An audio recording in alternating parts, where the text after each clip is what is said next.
CLAT की journey तुम्हारी रही कैसी, मतलब क्लैट का तुम्हारे दिमाग में आइडिया कैसे है कि यार सारे लोग तो भेड़ चाल में चल रहे हैं? 6th-7th क्लास से ही मुझे शुरुआत से ही social science subject as a subject बहुत अच्छा लगता था। मुझे बहुत इंटरेस्ट था उस फील्ड में। जर्नी आपकी कैसी है, कैसे स्टार्ट की? मेरा बड़ा भाई है, वो हुड्डा सर के काफ़ी क्लोज था क्योंकि हम सारे ही ओपी जेएमएस में थे। हुड्डा सर अगेन बहुत इम्पोर्टेंट थे। तुम्हारी ये क्लैट एग्जाम के लिए स्ट्रेटजी तुमने कैसे बनाई? फिर जैसे न्यूज़पेपर शुरुआत से ही 11th से ही आपको न्यूज़पेपर मस्ट है। ये जो हमारे नए एस्पिरेंट्स हैं उनके लिए अगर मैं कहूँ लास्ट मैसेज क्या देना चाहूँ?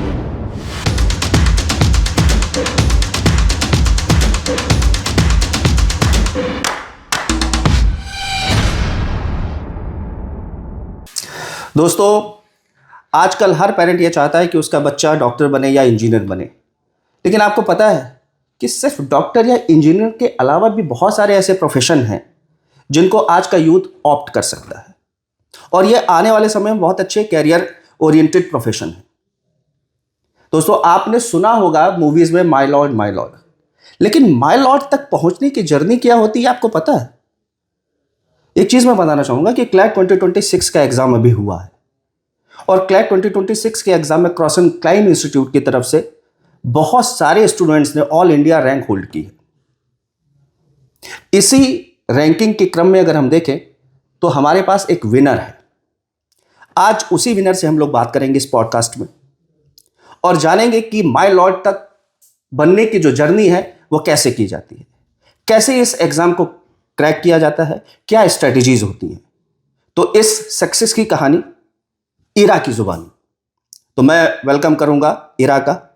इरा क्रॉस एंड क्लाइंब इंस्टीट्यूट की वो कैंडिडेट है जिससे पूरे इंस्टीट्यूट को उम्मीद थी। तो बिना समय गंवाए मैं इरा को वेलकम कहना चाहूँगा। हेलो इरा।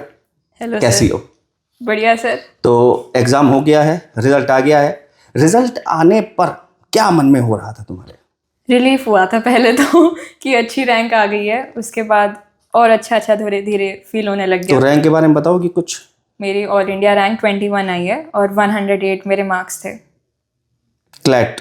हाँ जी। तो क्लैट की जर्नी तुम्हारी रही कैसी, मतलब क्लैट का तुम्हारे दिमाग में आइडिया कैसे है कि यार सारे लोग तो भेड़ चाल में चल रहे हैं, है ना, कि इंजीनियरिंग करनी है, डॉक्टरी करनी है, तो क्लैट का विचार कैसे आया? 6th-7th क्लास से ही मुझे शुरुआत से ही social science subject as a subject बहुत अच्छा लगता था। मुझे बहुत इंटरेस्ट था उस फील्ड में, स्पेसिफिकली पॉलिटिकल साइंस।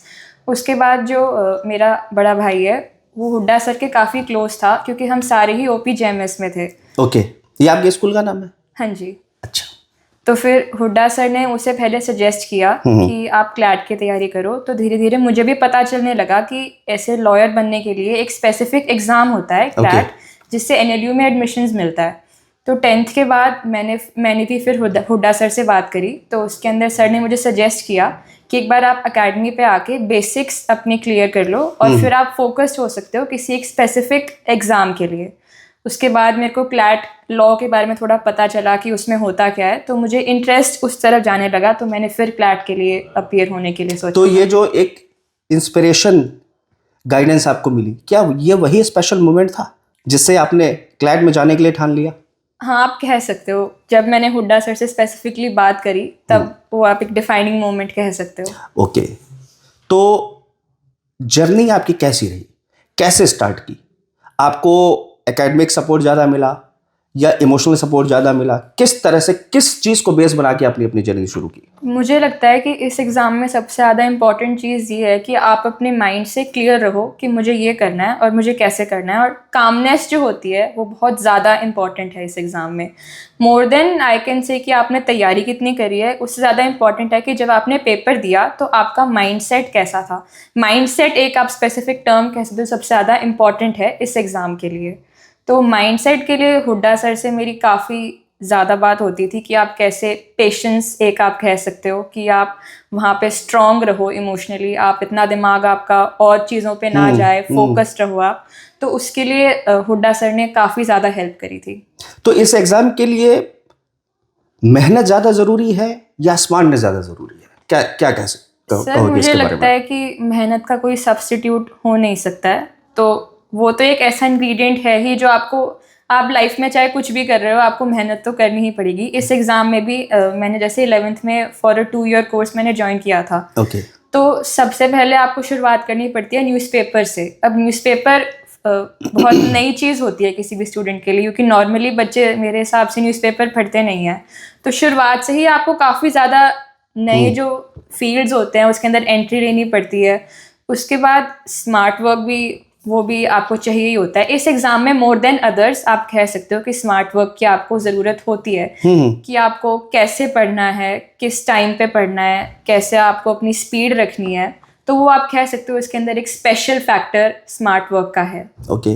अच्छा, तैयारी करते समय हर स्टूडेंट के साथ ऐसा होता है कि कभी कभी सेल्फ डाउट हो जाते हैं, कभी अपने आप को बड़ा लो हम फील करने लगते हैं। तो ये जो फेज था, इस फेज में कैसे, कहाँ से कैसा सपोर्ट मिला आपको? सर सबसे पहले तो लो फेज मैं सोचती थी पहले कि मेरे नहीं आएंगे मेरी जर्नी में, पर वो तो एक हर किसी की जर्नी में आते ही आते हैं। तो आपको पहले ही मेंटली प्रिपेयर्ड रहना पड़ेगा कि हमेशा लाइफ जो है वो स्मूथ नहीं चलेगी, उसमें अप्स एंड डाउन्स तो आएंगे ही आएंगे। तो एक जो आप, अगर आप दिमाग में ऑलरेडी मेंटली प्रिपेयर्ड हो तो फिर थोड़ी बहुत आपको तब हेल्प मिलती है। दूसरी बात, किसी से बात करना, चाहे वो एक ही इंसान हो, उसे बताना कि मैं इस टाइम पे कैसा फील कर रही हूँ, कि मेरा पेपर कैसा गया, वो बहुत इंपॉर्टेंट होता है। तो I guess Hooda sir again बहुत इंपॉर्टेंट थे। थोड़ा हुड्डा सर के बारे में बताइए, क्योंकि आपने कई बार इनका नाम लिया। तो कैसी शख्सियत हैं, या कैसी पर्सनालिटी है, या क्या आपके जीवन में अभी तक क्या योगदान रहा उनका? मैं हुड्डा सर अकेडमी के डायरेक्टर हैं। तो फिर आप यूजुअली सोचते हो कि डायरेक्टर्स जो होते हैं वो सिर्फ एक ऑफिस में बैठे रहेंगे और वहाँ से आपको देखते रहेंगे, बट सर यहाँ पे स्टूडेंट्स की लाइफ में बहुत ज़्यादा इन्वॉल्व रहते हैं। सबसे पहले तो आप जब आओगे अकेडमी में तो फिर आपको बहुत फेमिलियर हो जाते हो आप सर से, क्योंकि सर हमेशा बाहर वहाँ पे वो खड़े रहते थे। तो फिर आपको यूँ होता है कि हाँ, this one person is there for you. उसके बाद फिर धीरे धीरे सर अपने आप ही कन्वर्सेशन आपसे शुरू करेंगे। तो आपको लगेगा कि ये सिर्फ डायरेक्टर नहीं है, ये यहाँ पे मेरे साथ इस जर्नी में है। दूसरी बात, सर क्लासेस भी लेते हैं, तो फिर आपकी जो एकेडमिक लाइफ में क्या चल रहा है वो सर को सब पता होता है। राइट। Yes. तो स्ट्रेटजी क्या थी तुम्हारी, ये क्लैट एग्जाम के लिए स्ट्रेटजी तुमने कैसे बनाई? क्योंकि मुझे लगता है कि इस एग्जाम के बारे में कम लोगों को पता है। अगर तुम खुद बताओगी तो शायद जो आपके जूनियर्स हैं उनको इसमें इंस्पिरेशन मिलेगी। तो कैसी स्ट्रेटजी रही तुम्हारी? सर ये जो एग्ज़ाम है ये कोई ऐसे स्पेसिफिक सब्जेक्ट का तो एग्ज़ाम है नहीं, क्योंकि इसके अंदर आपके एप्टीट्यूड को टेस्ट किया जाता है। ओके। तो फिर मैं कुछ चीज़ सजेस्ट कर सकती हूँ, जैसे न्यूज़पेपर। शुरुआत से ही 11th से ही आपको न्यूज़पेपर मस्ट है। हर रोज़ न्यूज़पेपर आपको पढ़ना ही पढ़ना पड़ेगा। उससे एक तो आपकी करंट तैयार होती है कि फाइनल डे के ऊपर आप इतना परेशान नहीं होगे कि मैंने कितना किया है कितना नहीं किया।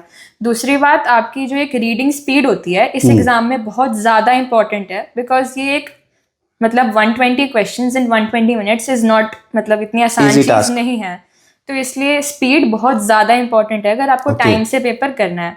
और आपको 120 क्वेश्चंस तो अटेम्प्ट करने ही करने पड़ेंगे if you want to score मतलब बेटर। हाँ, तो एक तो आपका वो तैयार हो गया न्यूज़पेपर से। दूसरी बात, 11th में इंस्टेड ऑफ कि आप इतनी सारी मतलब एकेडमिकली पढ़ो, उससे अच्छा आई वुड रिकमेंड कि आप जितनी बुक्स पढ़ सकते हो, जितने डाइवर्स टॉपिक्स पे, आपको वो पढ़ना चाहिए। अच्छा, मतलब इसमें नॉवेल भी पढ़े जा सकते हैं, या मतलब इस तरह की किसी की ऑटोबायोग्राफी, इस तरह की आप कुछ नई फील्ड्स के बारे में पढ़ो, बिकॉज जो आपका कंफर्ट जोन होता है उसमें आप ऑलरेडी एक्सपर्ट होते हो। तो फिर अगर बाय चांस उस डे के ऊपर कुछ नया टॉपिक आ गया तो फिर आपको प्रिपेयर रहना पड़ेगा कि मेरे को नई चीज़ सीखनी है।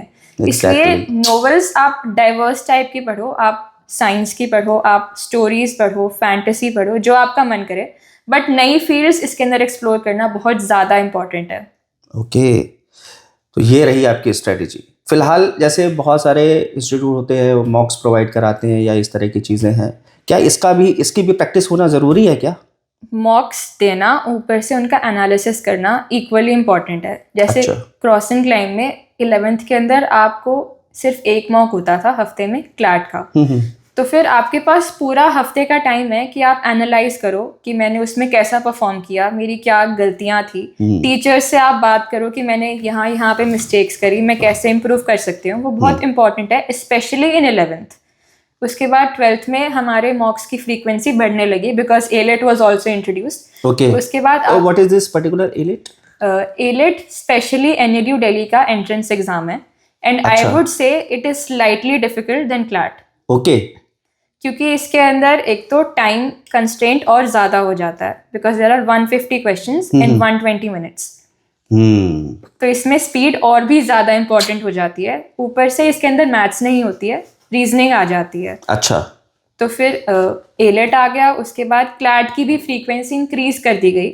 बट सबसे ज़्यादा इंपॉर्टेंट ये है कि आप एनालिसिस ना छोड़े बीच के अंदर, बिकॉज एनालिसिस के बिना आप सिर्फ वहाँ पे पेपर करके आए हो, आपने कुछ सीखा नहीं है उस पेपर से, आपने सिर्फ पेपर दे दिया। ठीक है। मॉक्स इसलिए बहुत ज़्यादा इंपॉर्टेंट है।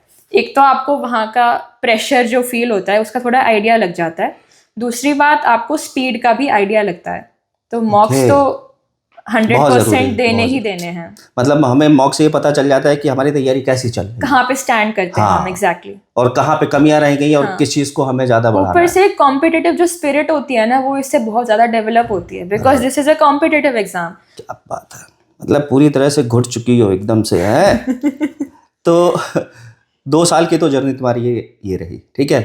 लेकिन जब एग्जाम होता है, जैसे मान लो कल एग्जाम होने वाला है, लास्ट डे की जो ये स्ट्रेटेजी होती है या लास्ट डे में जो प्रेशर होता है, उसके बारे में क्या कहोगी? था कुछ ऐसा? सर मैं कहूँगी इसमें मैं थोड़ी स्लाइटली डिफरेंट हूँ। मेरे को ऐसे कोई स्पेशल प्रेशर फील नहीं हुआ था, बट हो सकता है कि किसी पर्सन को फील हो। मैं सजेस्ट करूँगी कि आप कुछ अलग ना करो आखिरी दिन में। अच्छा। जैसे आपका नॉर्मल शेड्यूल चलता है आप उसे ही मेंटेन करो, और अगर हो सकता है तो फिर आखिरी दिन थोड़ी सी कम पढ़ाई करो तो बेटर रहेगा, ताकि आपका दिमाग थोड़ा पिक्चर देख रिलैक्स लीजिए। रहे। हाँ, अच्छा, एग्जैक्टली। ठीक है। उसके बाद जिस दिन पेपर होता है थोड़ा सा लेट उठो, आराम से अपने जो आपको काम करने होता है वो करो, एग्जाम सेंटर पे जाओ। मैं कहूँगी बहुत रिलैक्स्ड रहो। उसके बाद वहाँ पे बैठने के बाद आपको समझ आ जाता है कि अब आप कुछ कर नहीं सकते, सो इट्स बेटर कि आप सिर्फ अपने एग्जाम के ऊपर फोकस करो और उसके बारे में सोचो। तो मुझे ऐसा कोई स्पेशल प्रेशर फील नहीं हुआ था। राइट।